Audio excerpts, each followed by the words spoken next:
I'm walking around the house in my SpongeBob underwear. Yes, that's important to the story. Walk into the kitchen to get myself a little snacky snack. My dad walks in. He's standing there with his look on his face.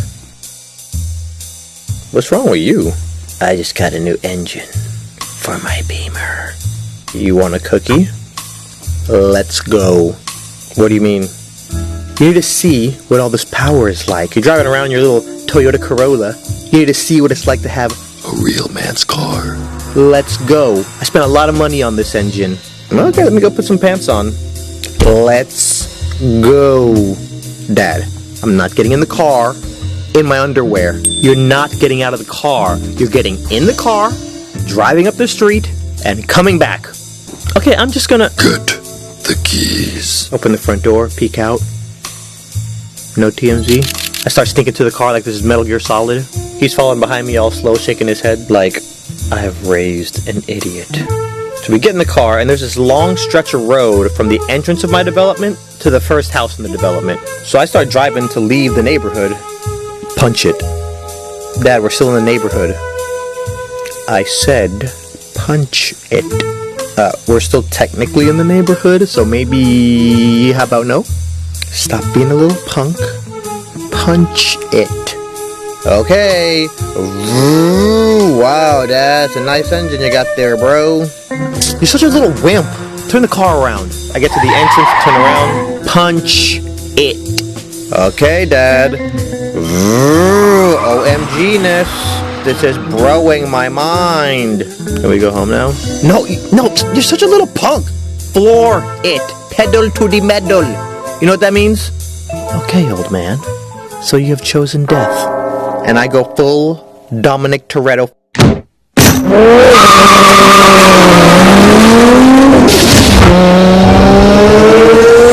I glance over at him and he's like,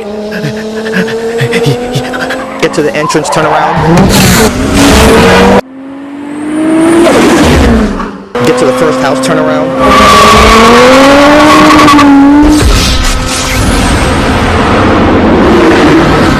He thinks I'm done. I'm not. Run it. I'm ready to die. Now. Then in the corner of my eye, I notice this Lexus in my rearview mirror just darting up on me.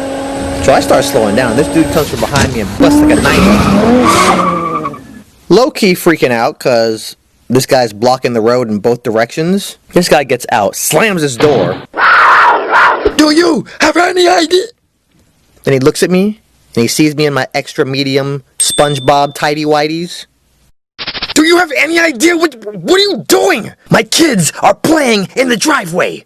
There are like huge veins bulging out of this dude's neck. But what made this even more scary is this dude looks like the office nerd that never speaks. If you saw him at work and you were like, "Hey Todd, how's it going?" He'd be like, So this guy's yelling at us, but there's one key thing he didn't know. My dad is from Trinidad. Never run up on a Trini who's lived in New York. So then he awakens my dad's inner crazy person. This is a private road. I can drive as fast as I want. I can do whatever I want. So then it's just a yelling competition at this point. It's a private road. But my kids. It's a private road. Where are my kids? And I'm in the middle like... So while all this is going on in my head, I'm just waiting for my dad to jump out the car because I know that's what's next. And I'm praying to God that doesn't happen. Because if he jumps out the car, I'm gonna have to jump out the car and pull him off with this dude. Because I already know how that story's gonna end. And then what happened? Well, then we left Bible study and we pulled into our neighborhood and there were these two guys fighting. No, nobody cares about that part. Tell us about the crackhead. Oh yeah, there was this crackhead in the middle of the street dancing and cheering them on, and he was butt naked. It was Susie from YouTube. You heard it here first, ladies and gentlemen. All YouTubers are on crack. Back to you guys in the studio. So I'm here just giving my dad this look like, please don't get out of the car. Now when you want the war with a Trini/New Yorker, the best you can do is break even. You're not gonna win. Even though my neighbor was clearly the aggressor when he ran up on us, by the time my dad was done with him, he was like...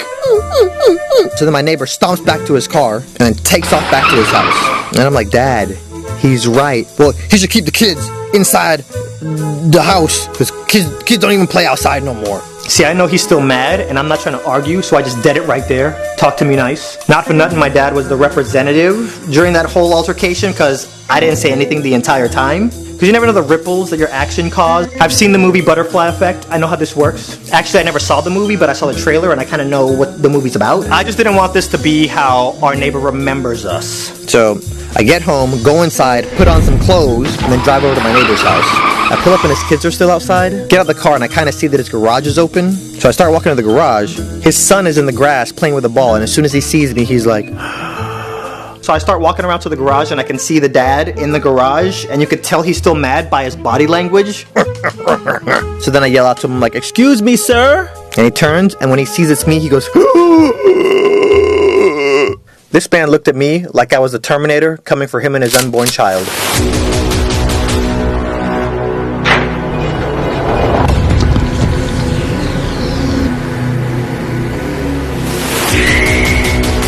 So I was like, think fast, talk fast. Sir, no. Sir, sorry for how my dad was acting back there. You were right. He just got a brand new engine, and he wanted me to test it out. I'm very sorry. Once my dad saw that the road was empty and nobody was around and nobody can get hurt, he wanted me to test out his engine. Want to come over here and just, apologize. Well, I, thank you for coming and letting me know this. So I appreciate that. Well, name's Adonde. If you ever need anything, I'm in that White House 3 houses down. Later that night, I start thinking to myself, I know this dude is going to tell his wife about all this. And I can only imagine how his version of the story is going to go. Honey, our neighbors were racing in the neighborhood, and I ran down behind them. I got to their car and I put them in their place. Don't you ever come in here in my neighborhood and race. Sir, yes, sir, we'll never do it again. You're so big and strong. And they were petrified of me. I think our neighbors are cross-dressers. There's nothing wrong with it, I'm just saying. They are both in there wearing women's lingerie. And also, I can smell crack in the car. I'm gonna call the HOA first thing in the morning and let them know. I think our neighbors are cross-dressing drug dealers. You're such a brave man, honey. I'm so sorry for ever cheating on you with the janitor on that cruise ship. It's alright, honey. Love you, good night.